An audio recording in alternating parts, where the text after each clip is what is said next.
Funding for this program is provided by. Additional funding provided by.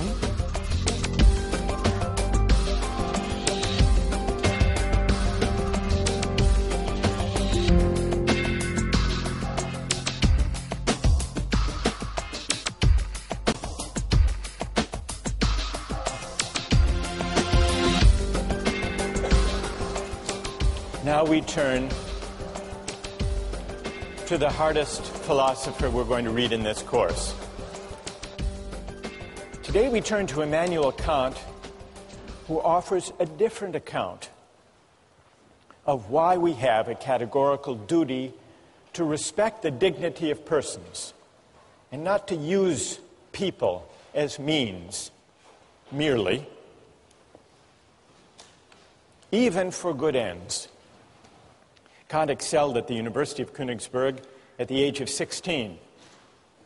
At the age of 31, he got his first job as an unsalaried lecturer paid on commission based on the number of students who showed up at his lectures. This is a sensible system that Harvard would do well to consider.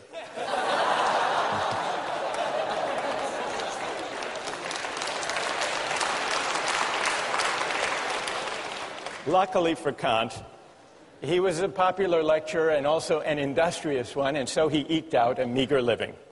It wasn't until he was 57 that he published his first major work. But it was worth the wait. The book was The Critique of Pure Reason, perhaps the most important work in all of modern philosophy. And a few years later, Kant wrote the groundwork for the metaphysics of morals, which we read in this course. I want to acknowledge, even before we start, that Kant is a difficult thinker. But it's important to try to figure out what he's saying, because what this book is about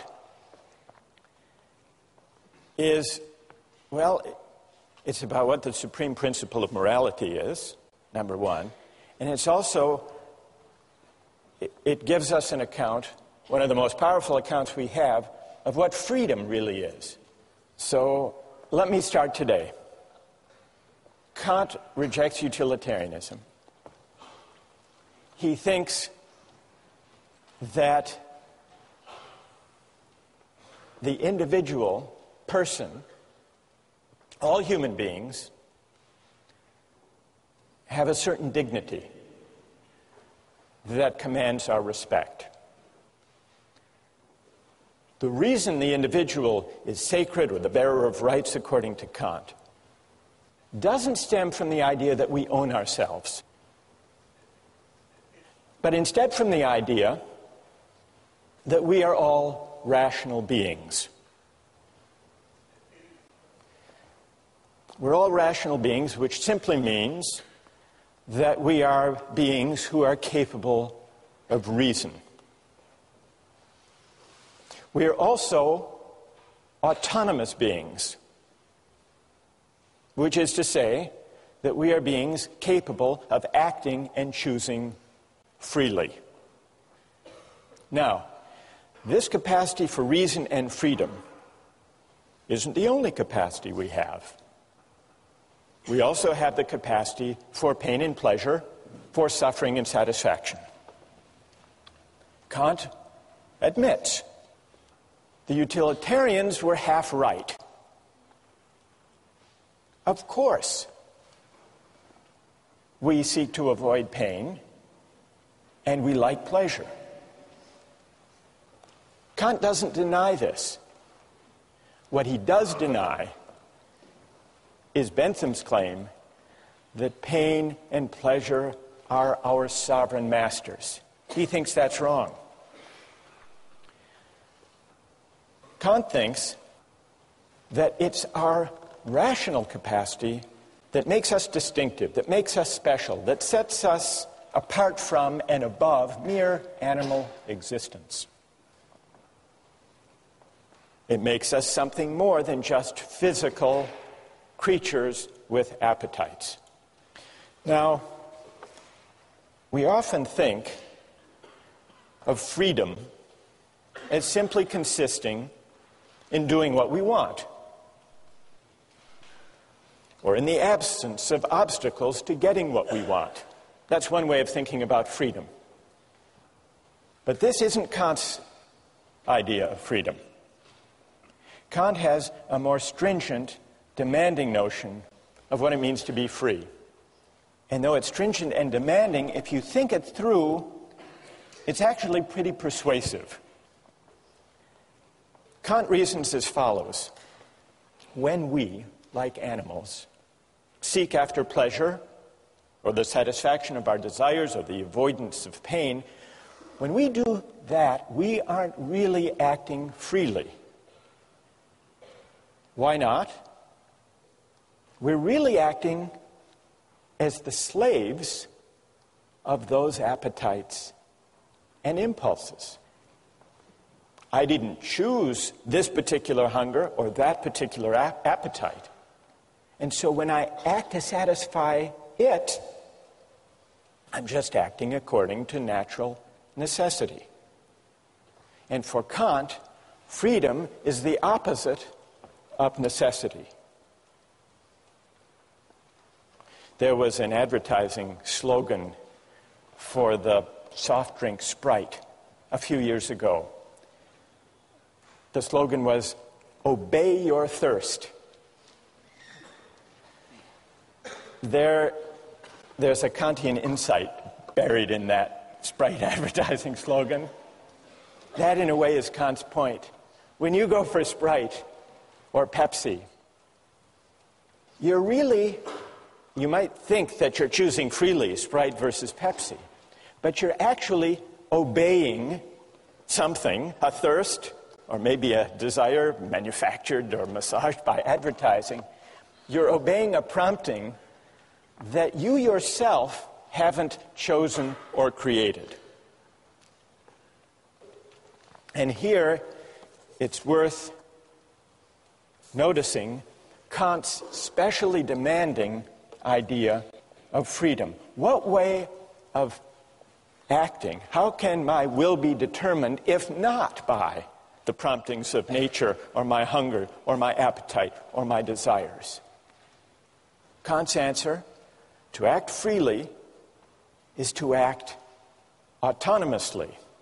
And to act autonomously is to act according to a law that I give myself, not according to the physical laws of nature or to the laws of cause and effect, which include my desire to eat or to drink or to choose this food in a restaurant over that. Now, what is the opposite? What is the opposite of autonomy? For Kant, he invents a special term to describe the opposite of autonomy. Heteronomy is the opposite of autonomy. When I act heteronomously, I'm acting according to an inclination or a desire that I haven't chosen for myself. So freedom as autonomy is the specially stringent idea that Kant insists on. Now, why is autonomy the opposite of acting heteronomously or according to the dictates of nature? Kant's point is that nature is governed by laws of cause and effect, for example. Suppose you drop a billiard ball. It falls to the ground. We wouldn't say the billiard ball is acting freely.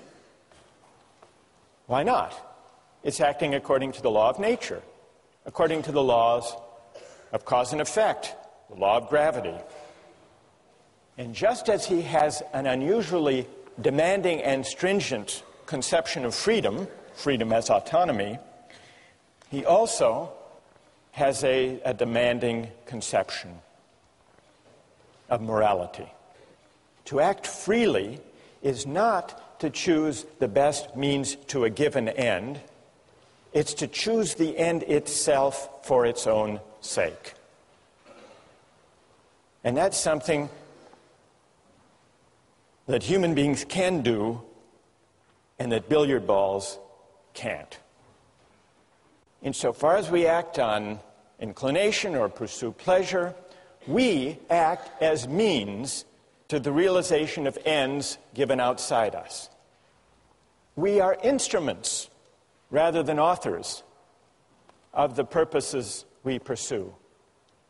That's the heteronymous determination of the will. On the other hand, insofar as we act autonomously, according to a law we give ourselves, we do something for its own sake, as an end in itself. When we act autonomously, we cease to be instruments to purposes given outside us. We become, or we can come to think of ourselves, as ends in ourselves. This capacity to act freely, Kant tells us, is what gives human life its special dignity. Respecting human dignity means regarding persons not just as means, but also as ends in themselves. And this is why it's wrong to use people for the sake of other people's well-being or happiness. This is the real reason, Kant says, that utilitarianism goes wrong. This is the reason it's important to respect the dignity of persons and to uphold their rights. So even if there are cases, remember John Stuart Mill said, well, in the long run, if we uphold justice and respect the dignity of persons, we will maximize human happiness. What would Kant's answer be to that? What would his answer be? Even if that were true, even if the calculus worked out that way, even if you shouldn't throw the Christians to the lions because in the long run, fear will spread, the overall utility will decline. The utilitarian would be upholding justice and rights and respect for persons for the wrong reason, for a purely contingent reason, for an instrumental reason.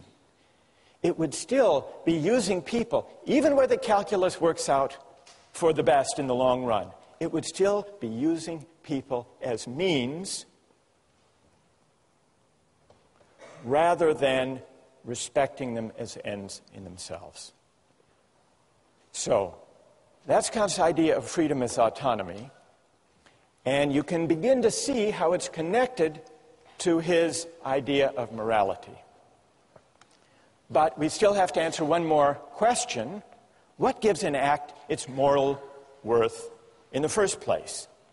If it can't be directed at utility or satisfying wants and desires, what gives an action its moral worth? This leads us from Kant's demanding idea of freedom to his demanding idea of morality. What does Kant say? What makes an action morally worthy consists not in the consequences or in the results that flow from it. What makes an action morally worthy has to do with the motive, with the quality of the will, with the intention for which the act is done. What matters is the motive, and the motive must be of a certain kind. So, the moral worth of an action depends on the motive for which it's done, and the important thing is that the person do the right thing for the right reason. A good will isn't good because of what it affects or accomplishes, Kant writes. It's good in itself. Even if by its utmost effort the good will accomplishes nothing, it would still shine like a jewel for its own sake as something which has its full value in itself. And so for any action to be morally good, it's not enough that it should conform to the moral law. It must also be done for the sake of the moral law. The idea is that the motive confers the moral worth on an action. And the only kind of motive that can confer moral worth on an action is the motive of duty. Well, what's the opposite of doing something out of a sense of duty because it's right? Well, for Kant, the opposite would be all of those motives having to do with our inclinations. And inclinations refer to all of our desires, all of our contingently given wants, preferences, impulses, and the like. Only actions done for the sake of the moral law, for the sake of duty, only these actions have moral worth. Now, I want to see what you think about this idea, but first let's consider a few examples. Kant begins with an example of a shopkeeper. He wants to bring out the intuition and make plausible the idea that what confers moral worth on an action is that it be done because it's right. He says, suppose there's a shopkeeper and an inexperienced customer comes in. The shopkeeper knows that he could give the customer the wrong change, could shortchange the customer and get away with it. At least that customer wouldn't know. But the shopkeeper nonetheless says, well, if I shortchange this customer, word may get out, my reputation would be damaged, and I would lose business. So I won't shortchange this customer. The shopkeeper does nothing wrong. He gives the correct change. But does his action have moral worth? Kant says no. It doesn't have moral worth because the shopkeeper only did the right thing for the wrong reason, out of self-interest. That's a pretty straightforward case. Then he takes another case, the case of suicide. He says we have a duty to preserve ourselves. Now, for most people who love life, we have multiple reasons for not taking our own lives. So the only way we can really tell, the only way we can isolate the operative motive for someone who doesn't take his or her life is to imagine someone who's miserable and who, despite having an absolutely miserable life, nonetheless recognizes the duty to preserve oneself and so does not commit suicide. That's the force of the example, is to bring out the motive that matters. And the motive that matters for morality is doing the right thing for the sake of duty. Let me just give you a couple of other examples. The Better Business Bureau. What's their slogan? The slogan of the Better Business Bureau? Honesty is the best policy. It's also the most profitable. This is the Better Business Bureau's full-page ad in the New York Times. Honesty. It's as important as any other asset, because a business that deals in truth, openness, and fair value cannot help but do well. Come join us and profit from it. What would Kant say about the moral worth of the honest dealings of members of the Better Business Bureau? What would he say? That here's a perfect example that if this is the reason that these companies deal honestly with their customers, their action lacks moral worth. This is Kant's point. Or a couple of years ago at the University of Maryland, there was a problem with cheating. And so they initiated an honor system. And they created a program with local merchants that if you signed the honor pledge, a pledge not to cheat, you would get discounts of 10 to 25% at local shops. Well, what would you think of someone motivated to uphold an honor code with the hope of discounts? It's the same as Kant's shopkeeper. The point is, what matters is the quality of the will, the character of the motive, and the relevant motive to morality can only be the motive of duty, not the motive of inclination. And when I act out of duty, when I resist as my motive for acting inclinations or self-interest, even sympathy and altruism, only then am I acting freely. Only then am I acting autonomously. Only then is my will not determined or governed by external considerations. That's the link between Kant's idea of freedom and of morality. Now, I want to pause here to see if all of this is clear, or if you have some questions or puzzles. They can be questions of clarification, or they can be challenges, if you want to challenge this idea that only the motive of duty confers moral worth on the action. What do you think? Yes? Yeah, I actually have two questions of clarification. The first is, there seems to be an aspect of this that makes it sort of self-defeating, in that once you're conscious of what morality is, you can sort of alter your motive to achieve that end of morality. And secondly, give me an example of what you have in mind.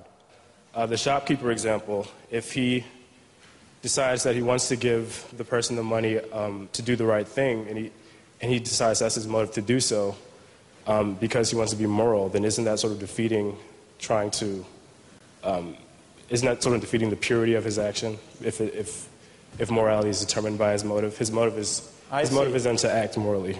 So you're imagining a case not of the purely selfish calculating shopkeeper, but of one who says, well, he may consider shortchanging the customer, but then he says, not, well, my reputation might suffer if word gets out, but instead he says, actually, I would like to be the kind of honest person who gives the right change to customers simply because it's the right thing to do. Or simply because I want to be moral. Because I want to be moral. I want to be a good person. And so I'm going to conform all of my actions to what morality requires.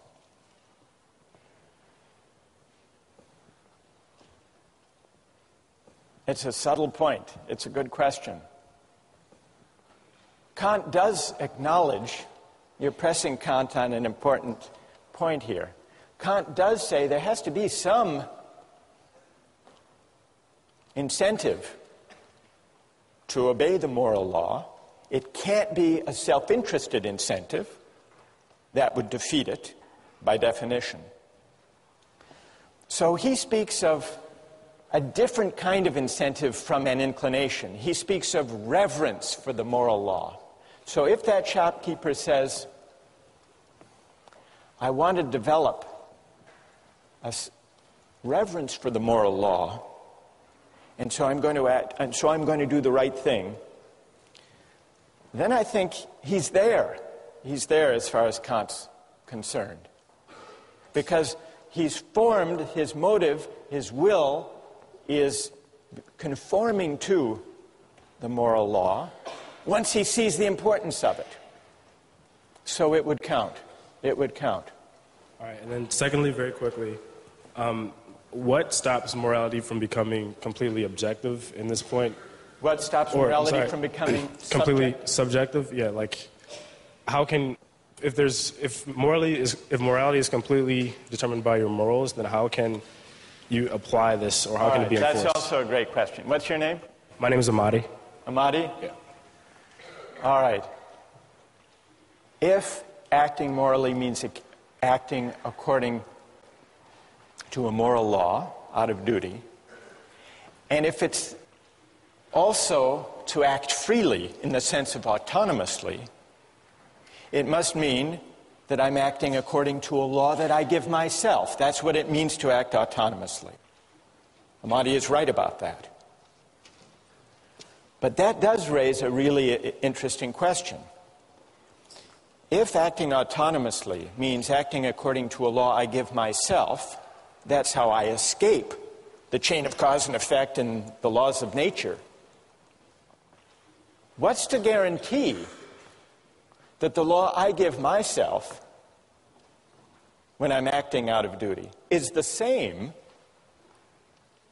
as the law that Amadi is giving himself, and that each of you gives yourselves? Well, here's the question. How many moral laws, from Kant's point of view, are there in this room? Are there 1,000 or is there one? He thinks there's one, which in a way does go back to this question, all right, what is the moral law? What does it tell us? So what guarantees? It sounds like to act autonomously is to act according to one's conscience, according to a law one gives oneself. But what guarantees that if we all exercise our reason, we will come up with one and the same moral law? That's what Amadi wants to know. Here's Kant's answer. The reason that leads us to the law we give ourselves as autonomous beings is a reason, it's a kind of practical reason that we share as human beings. It's not idiosyncratic. The reason we need to respect the dignity of persons is that we're all rational beings. We all have the capacity for reason, and it's the exercise of that capacity for reason which exists undifferentiated in all of us that makes us worthy of dignity, all of us. And since it's the same capacity for reason, unqualified by particular autobiographies and life circumstances, it's the same universal capacity for reason that delivers the moral law.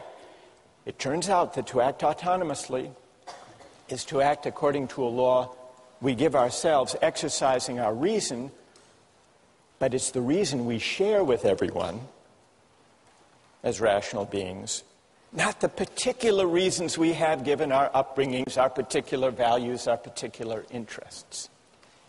It's pure practical reason, in Kant's terms, which legislates a priori, regardless of any particular contingent or empirical ends.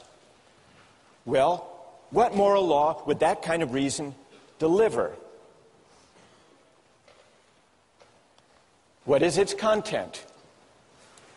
To answer that question, you have to read the groundwork, and we'll continue with that question next time.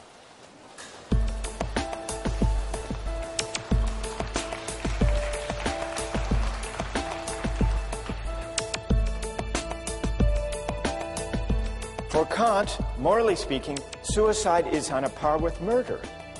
It's on a par with murder because what we violate when we take a life, when we take someone's life, ours or somebody else's, we use that person, we use a rational being, we use humanity as a means. And so we fail to respect humanity as an end.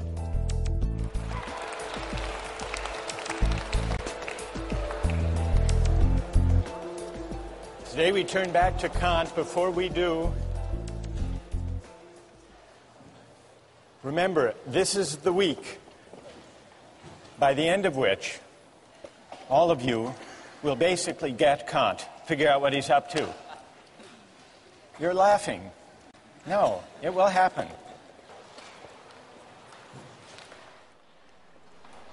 Kant's groundwork is about two big questions. First, what is the supreme principle of morality? Second, how is freedom possible?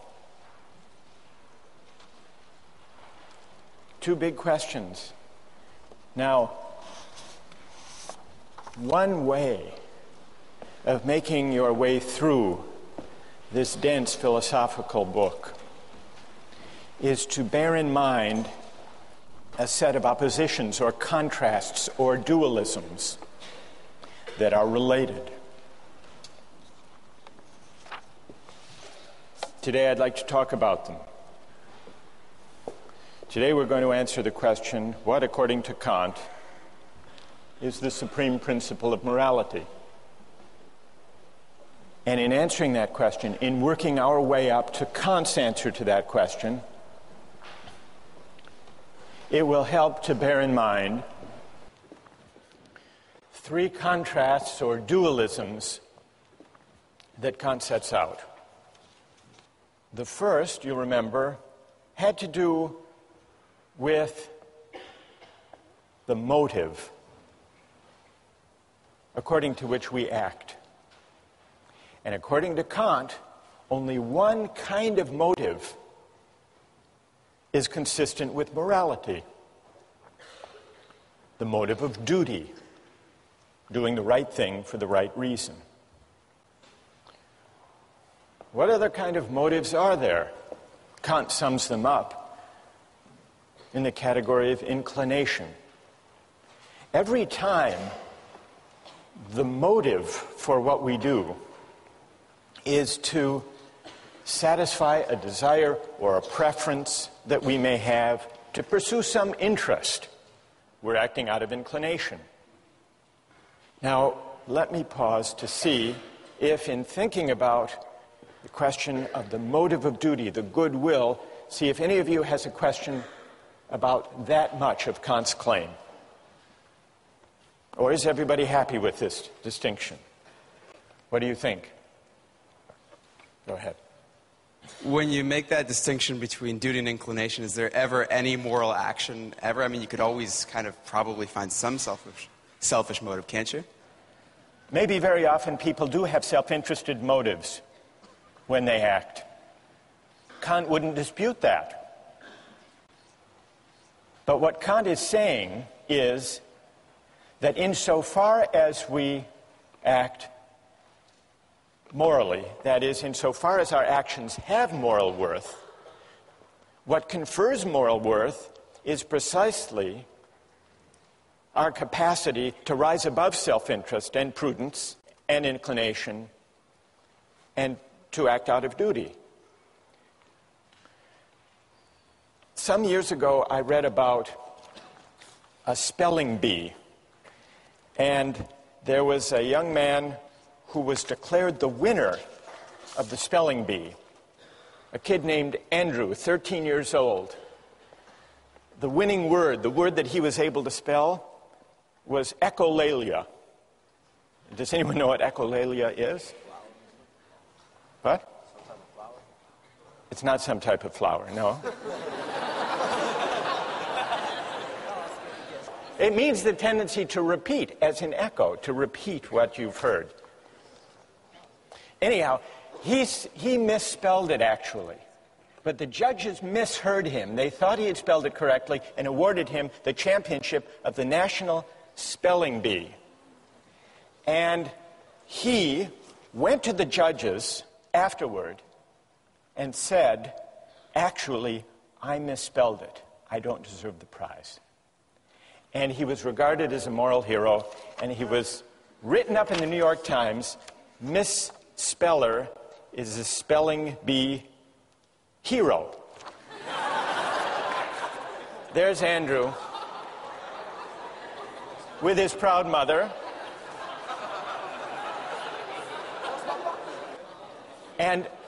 But when he was interviewed afterwards, listen to this, when he was interviewed afterwards, he said, quote, "The judges said I had a lot of integrity." But then he added that part of his motive was, quote, "I didn't want to feel like a slime." All right, what would Kant say? Go ahead.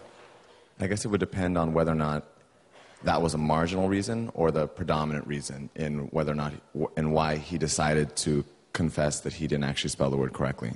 Good. And what's your name? Vasco. That's very interesting. Is there anyone else who has a view about this? Does this show that Kant's principle is too stringent, too demanding? What would Kant say about this? Yes. I think that Kant actually says that it is the pure motivation that comes out of duty which gives the action moral worth. So it's like, for example, in this case, he might have more than one motive. He might have the motive of not feeling like a slime, and he might have the motive of doing the right thing for in and of itself out of duty. And so while there's more than one motivation going on there, does not mean that the action is devoid of moral worth just because he has one other motive. So, because the motive which involves duty is what gives it the moral worth. Good. And what's your name? Judith. Well, Judith, I think that your account actually is true to Kant. It's fine to have sentiments and feelings that support doing the right thing, provided they don't provide the reason for acting. Yeah. So I think Judith actually has mounted a pretty good defense of Kant on this question of the motive of duty. Thank you. Now, let's go back to the three contrasts. It's clear at least what Kant means when he says that for an action to have moral worth, it must be done for the sake of duty, not out of inclination. But as we began to see last time, there's a connection between Kant's stringent notion of morality and his specially demanding understanding of freedom. And that leads us to the second contrast, the link between morality and freedom. The second contrast describes two different ways that my will can be determined, autonomously and heteronomously. And according to Kant, I'm only free when my will is determined autonomously, which means what? According to a law that I give myself. We must be capable, if we're capable of freedom as autonomy, we must be capable of acting according not to a law that's given or imposed on us, but according to a law we give ourselves. But where could such a law come from? A law that we give ourselves? Reason. If reason determines my will, then the will becomes the power to choose independent of the dictates of nature or inclination or circumstance. So, connected with Kant's demanding notions of morality and freedom is a specially demanding notion of reason. Well, how can reason determine the will? There are two ways, and this leads to the third contrast. Kant says there are two different commands of reason. And a command of reason, Kant calls an imperative. An imperative is simply an ought. One kind of imperative, perhaps the most familiar kind, is a hypothetical imperative. Hypothetical imperatives use instrumental reason. If you want X, then do Y. It's means ends reasoning. If you want a good business reputation, then don't shortchange your customers, word make it out. That's a hypothetical imperative. If the action would be good solely as a means to something else, Kant writes the imperative is hypothetical. If the action is represented as good in itself, and therefore as necessary for a will which of itself accords with reason, then the imperative is categorical. That's the difference between a categorical imperative and a hypothetical one. A categorical imperative commands categorically, which just means without reference to or dependence on any further purpose. And so you see the connection among these three parallel contrasts. To be free in the sense of autonomous requires that I act not out of a hypothetical imperative, but out of a categorical imperative. And so you see, by these three contrasts, Kant reasons his way, brings us up to his derivation of the categorical imperative. Well, this leaves us one big question.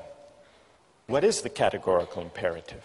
What is the supreme principle of morality? What does it command of us? Kant gives three versions, three formulations of the categorical imperative. I want to mention two and then see what you think of them. The first version, the first formula, he calls the formula of the universal law. Act only on that maxim whereby you can at the same time will that it should become a universal law. And by maxim, what does Kant mean? He means a rule that explains the reason for what you're doing, a principle. For example, promise keeping. Suppose I need money, I need $100, desperately. And I know I can't pay it back anytime soon. I come to you and make you a promise, a false promise, one I know I can't keep.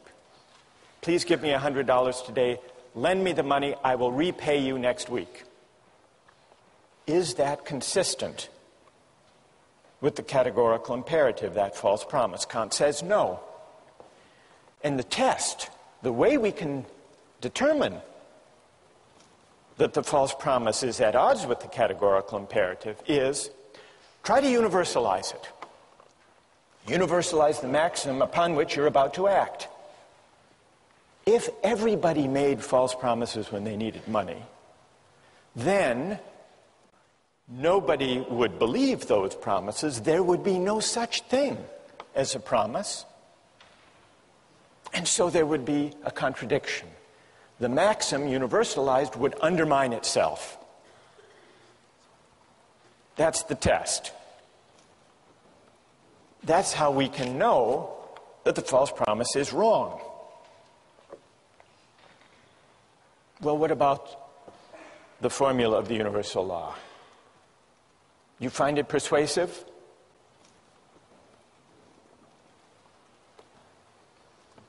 What do you think?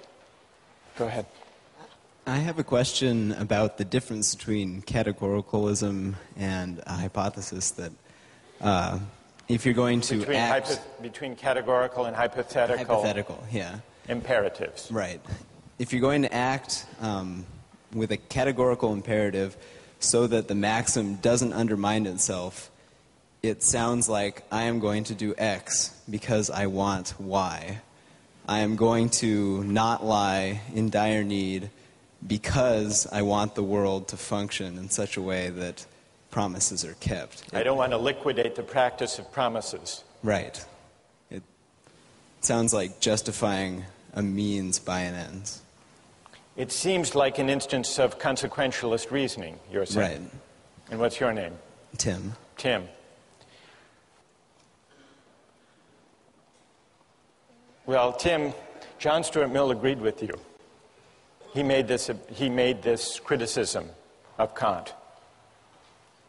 He said, if I universalize the maxim and find that the whole practice of promise-keeping would be destroyed if universalized, I must be appealing somehow to consequences. Right. If that's the reason not to tell a false promise.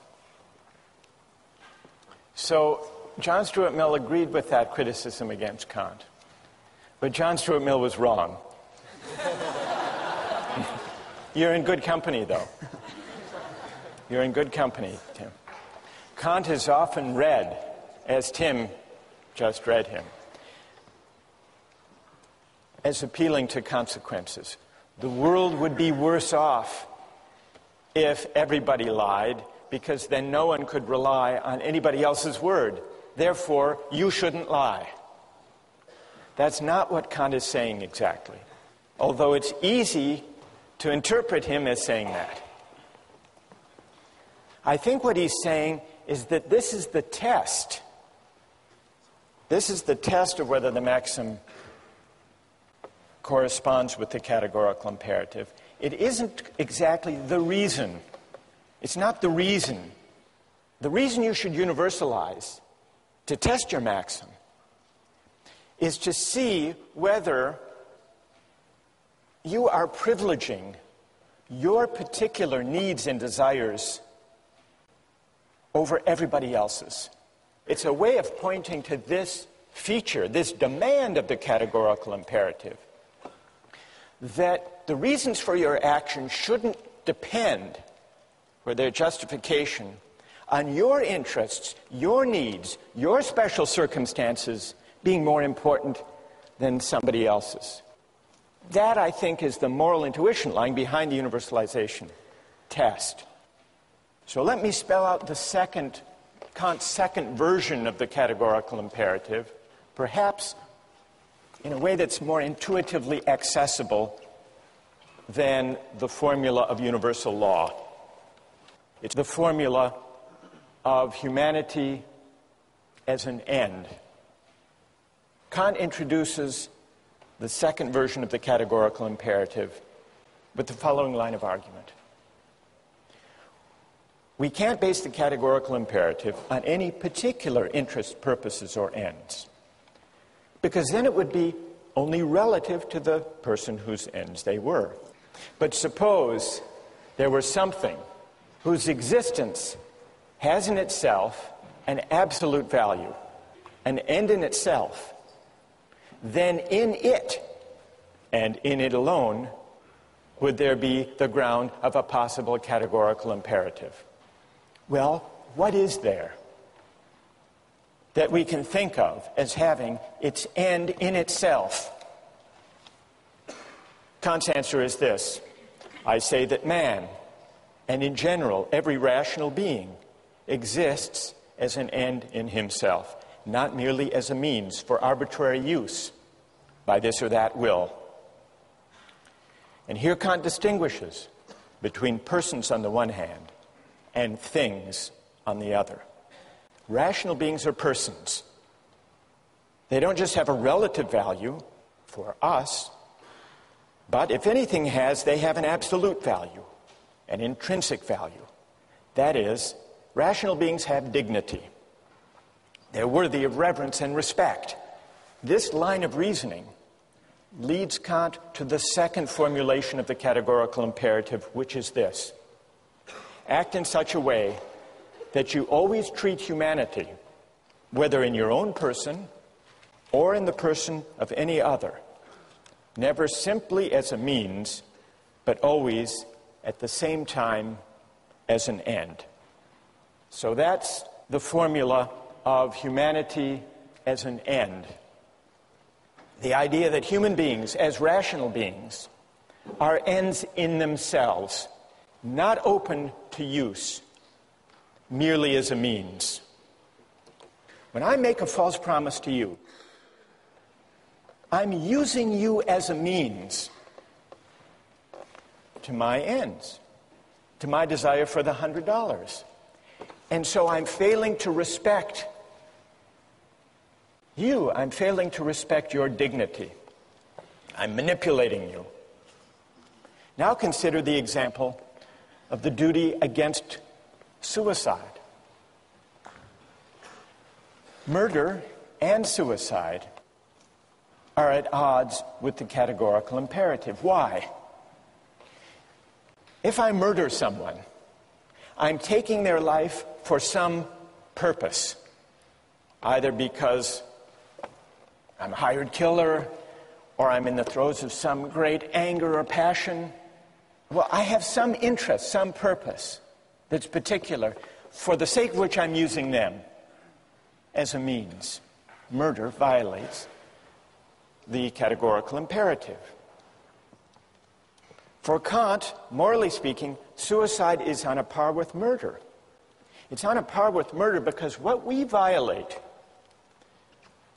when we take a life, when we take someone's life, ours or somebody else's, we use that person, We use a rational being. We use humanity as a means. And so we fail to respect humanity as an end. And that capacity for reason, that humanity that commands respect, that is the ground of dignity, that humanity, that capacity for reason, resides undifferentiated in all of us. And so I violate that dignity in my own person if I commit suicide, and in murder if I take somebody else's life. From a moral point of view, they're the same.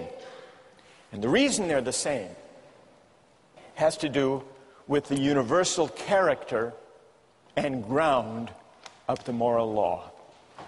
The reason that we have to respect the dignity of other people has not to do with anything in particular about them. And so respect, Kantian respect, is unlike love in this way. It's unlike sympathy. It's unlike solidarity or fellow feeling or altruism. Because love and those other particular virtues or reasons for caring about other people have to do with who they are in particular. But respect for Kant, respect is respect for humanity, which is universal, for a rational capacity which is universal. And that's why violating it, in my own case, is as objectionable as violating it in the case of any other. Questions or objections?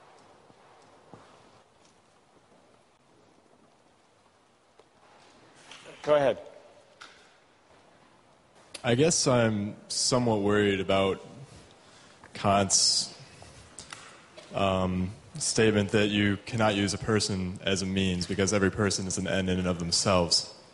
Because it seems that every day in order to get something accomplished for that day, I must use myself as a means to some end.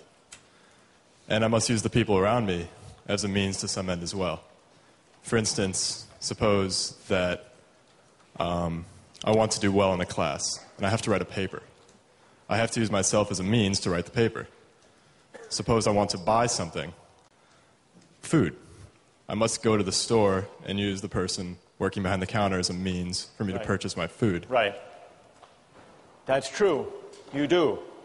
What's your name? Patrick. Patrick, you're not doing anything wrong. You're not violating the categorical imperative when you use other people as means. That's not objectionable, provided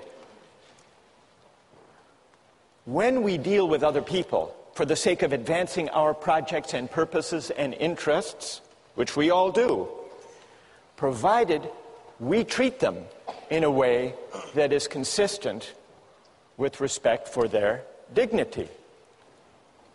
And what it means to respect them is given by the categorical imperative. Are you persuaded? Do you think that Kant has given a compelling account, a persuasive account of the supreme principle of morality? Reread the groundwork, and we'll try to answer that question next time.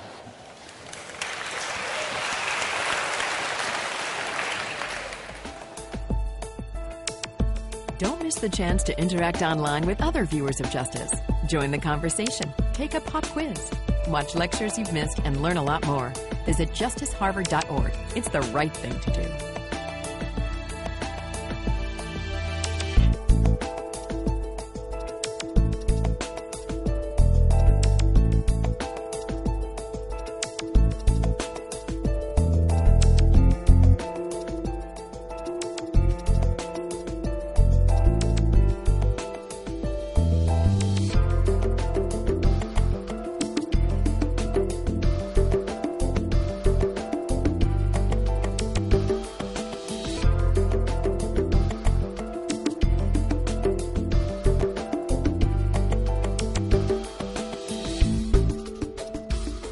Funding for this program is provided by...